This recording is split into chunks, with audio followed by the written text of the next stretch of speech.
I've been an avid watcher of BFDI for longer than most of the newer fans have been alive. Suffice to say, I'm not a fan of what Jack and Jellify have done to their show. They've created mediocre spin-off videos sucking up to popular trends, taking away valuable development time. They've made incredibly lazy merchandise and flanderized one of the best BFDI characters so she could advertise for it. They have completely mutilated everything that made BFB special. By the time of me making this video, it has been 1 year since the finale of BFB, and even longer since the first episode of Teapot, which has yet to be continued. I guess it was just too much effort for them. After all, that's why they decided to do the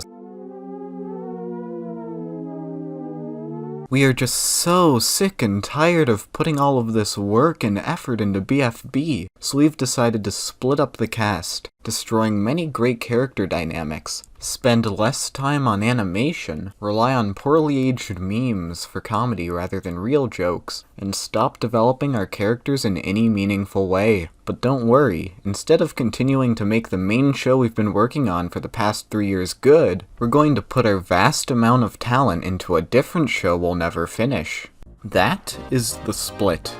I have no idea why they even remotely thought it was a good idea. Even if you're okay with them splitting up the cast, you must admit it sets a terrible precedent. Who's to say they won't do it again with Teapot? After all, now it's in the exact same situation as BFB. Pretty much, there's no rules. Anything could happen. Characters might move between seasons if they want to. In the video explaining The Split, Carrie Kamehameha over here actively admits that they are going to lower the quality standards for their show. We realized there were actually two different things that people were looking for when they came to BFDI on YouTube. And one of those things were the crazy, silly, low-stakes episodes. And the other thing were really long story arcs, lots of character development, super polished animation, and pretty much the pinnacle of what the object show community had to offer.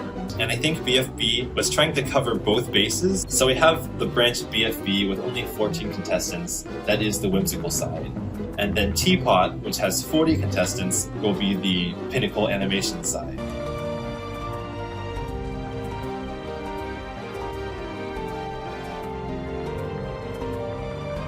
There is nothing stopping them from writing deeper characters or telling more interesting stories in BFB, but I guess if the animation is going to be worse, everything else has to be as well. One thing they got right in their video was that Teapot was going to be much more polished. The first episode of the season was good, and 2 was a breath of fresh air as the new host due to the painful decline of the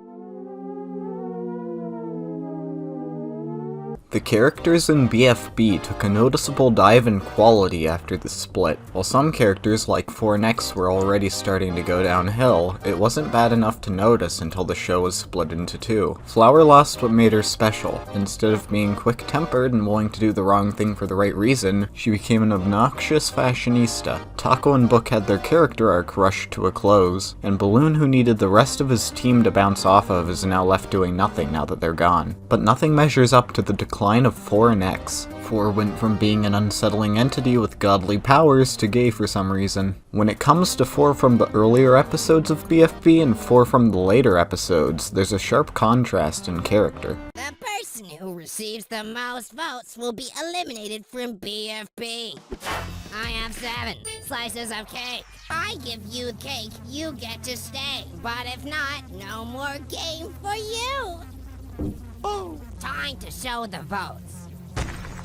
Bubble got 147 votes. Alright, have-nots. You lost last time. So whichever of you got the fewest votes will leave BFB.